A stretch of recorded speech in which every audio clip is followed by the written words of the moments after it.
Me dá uma outra reportagem, a história do casal, um casal de empresários. Esses dois foram encontrados mortos numa chácara. Eu tenho agora a reportagem completa. Eu falei sobre isso no começo do jornal, muita gente ficou apavorada. Parece novela, mas é vida real. José e Eduardo e a Rosana, eles tinham advogados de confiança. E eles passaram muitas coisas que eles tinham para esses advogados que agora estão presos. Essa história já chocou o Brasil, só que tem novidade. Os advogados tinham convencido os clientes de que eles deveriam passar o que os clientes tinham para os nomes dos advogados. Não, passa para a gente para blindar o patrimônio de vocês. Mas como blindar? Não é que vocês estão devendo dinheiro para algumas pessoas, então passa para o nosso nome e fica blindado. Depois a gente devolve para vocês. Uma conversinha fiada que acabou caindo no coração do José e da Rosana. A polícia começa a investigar a história e descobre coisas ainda piores do Hércules e da Fernanda, que são os advogados que eu contei para vocês.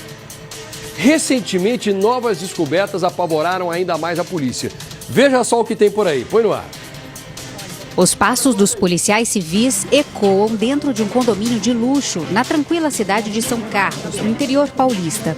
O alvo, um casal de advogados. Os dois são suspeitos de orquestrar um plano elaborado e cruel.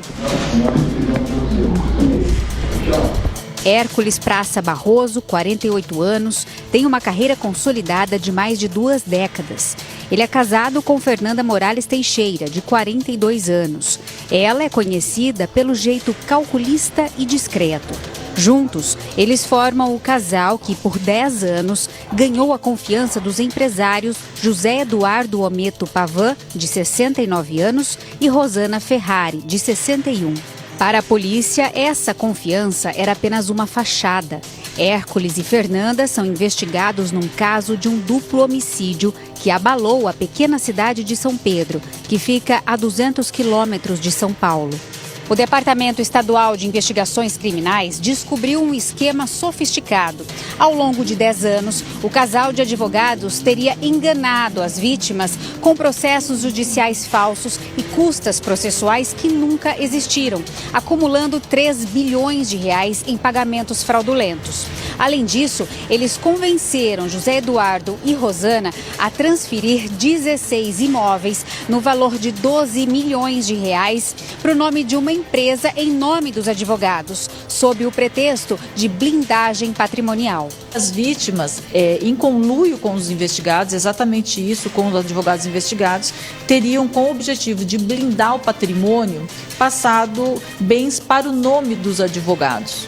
E isso foi feito porque as vítimas respondiam a diversos processos na justiça em razão do empreendimento que não deu certo. Pessoas próximas descrevem Hércules como carismático e estratégico.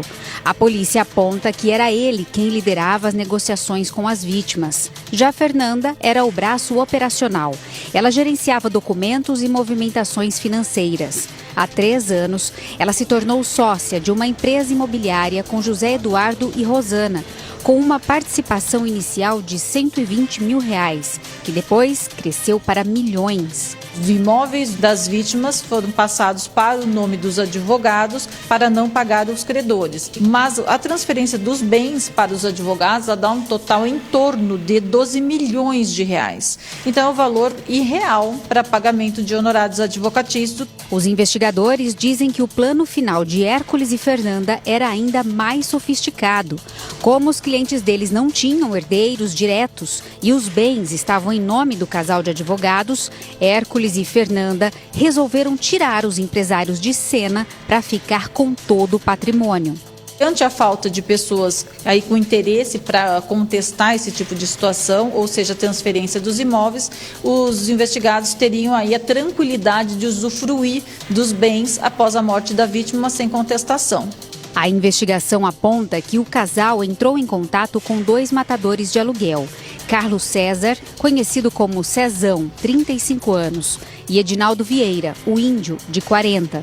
Ambos, segundo a polícia, são criminosos com passagem por roubo e tráfico, contratados para executar José Eduardo e Rosana. Posso garantir que no dia 29 de março, essas pessoas estiveram no local e no dia do crime os executores estiveram no local. No dia 29 de março todos estiveram no local, que eu acredito que quando foi feito o levantamento do local, e no dia 4 de abril, quando foi o crime, 2 deles estiveram no local, os executores. Carlos César, o Cezão, é descrito como um homem violento com histórico de crimes na região.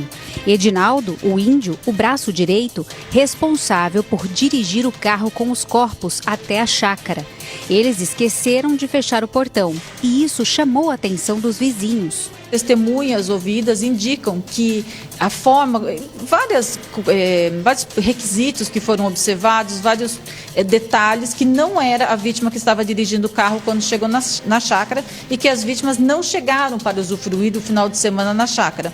O cooler com bebidas, comidas perecíveis foi encontrado dentro do carro, o alarme da chácara não foi desativado e a pessoa que deixou as vítimas no local, dentro do carro, conhecia os sensores de alarme do local. A investigação cruzou movimentações financeiras, procurações e contratos falsos. A presença de Fernanda no velório das vítimas também levantou suspeita. Isso porque um dos parentes contou que lá ela conversou com uma funcionária de uma das empresas das quais Rosana era sócia e fez um pedido. Queria fazer uma visita ao escritório da vítima. Os 4 suspeitos foram presos na Operação Jogo Duplo, realizada simultaneamente em 3 cidades. Hércules e Fernanda foram surpreendidos em casa, em um condomínio de alto padrão. Sem algemas, caminharam até a delegacia. Carlos e Edinaldo foram presos dormindo. Nós não estamos apontando, como eu já coloquei no começo, ninguém como autor, como culpado, mas sim como investigados. A defesa dos advogados diz que as provas são frágeis e que o casal é inocente. Não há, sim, a nosso ver, por enquanto, nenhuma prova contundente que leve ao reconhecimento dessa acusação.